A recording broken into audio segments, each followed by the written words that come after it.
From the Library of Congress in Washington, D.C.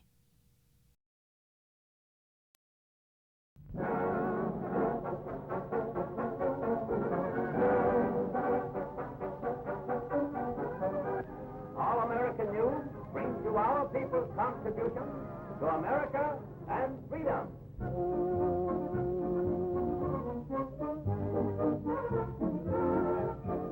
Miss Evelyn C. Vaughn is back in New York after 19 months overseas. She brought back many souvenirs from Tunisia, Oran, Casablanca, Bizerte, Rome, and Naples.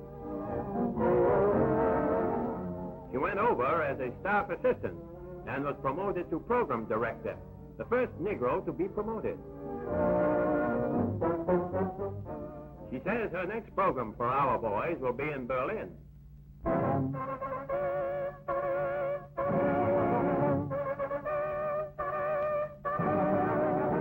Just good off at the ripe age of 102, you must have had some interesting experiences. Tell us one of them when you were a little girl. Yes.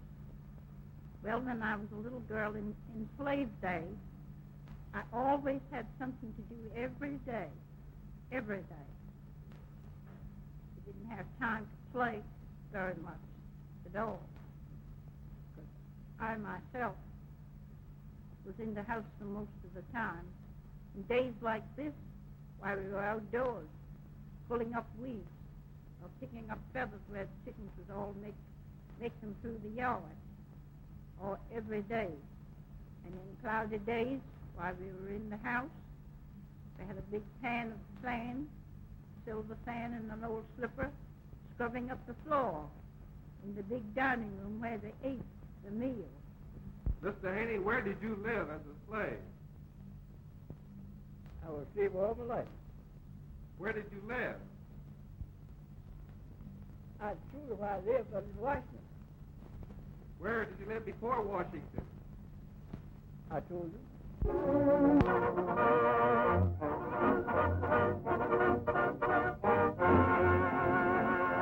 Dr. Horn, our survey shows that the Federal Public Housing Authority has supplied 116,000 homes for Negroes. Yes, and the total cost of this housing is $464 million, which represents about 14% of all publicly financed housing.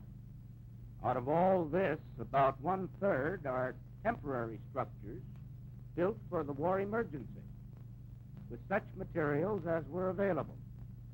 These, of course, will be removed after the war. Otherwise, they would become tomorrow's slums. Yes, but there will still be 72,000 permanent homes, at least 90% of which will be available for our families at low rent. First, more low-rent housing. Secondly, additional space to expand our congested neighborhoods. For this, we must get the understanding and full cooperation of local communities.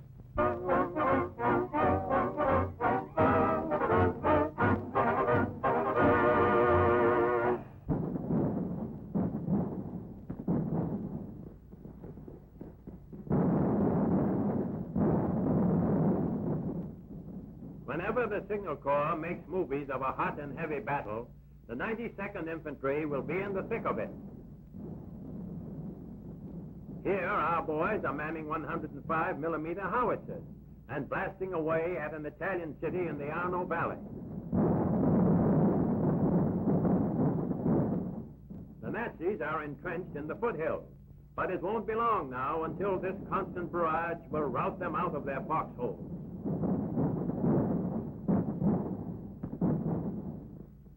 The 92nd is making history.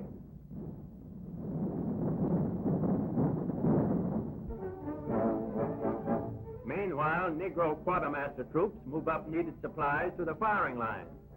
Within easy range of enemy guns, they haul up rations, gasoline, ammunition, and medical equipment. The constant barrage and the constant supply train work hand in hand to scatter the Germans.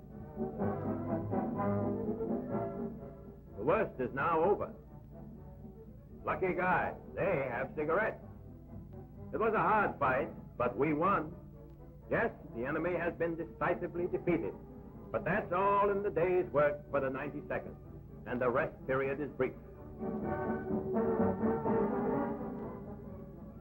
The officers of this division rose from the ranks. But the war's not over, not by a long way. There's never a dull moment, and so our boys move ahead, right on the heels of the fleeing Nazis.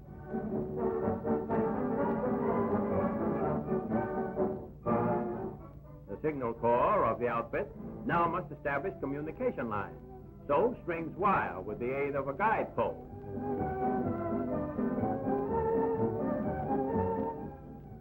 This sort of work gets a fellow up in the world, doesn't it?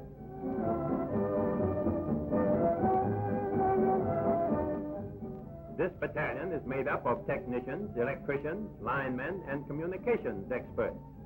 It is through their efforts that the troops on the move are in constant touch with field headquarters. Now they search for booby traps, for the retreating Germans always plant mines. But our lads are too smart to be caught napping.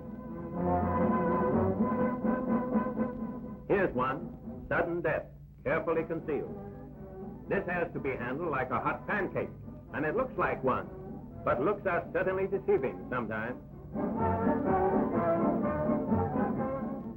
A whole stack of wheat. That's the powerhouse the enemy has been using. Yes, sir, the 92nd blows up everything in its way and forges ahead.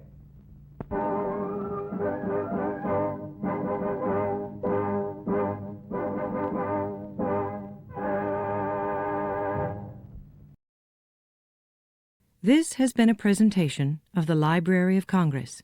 Visit us at loc.gov.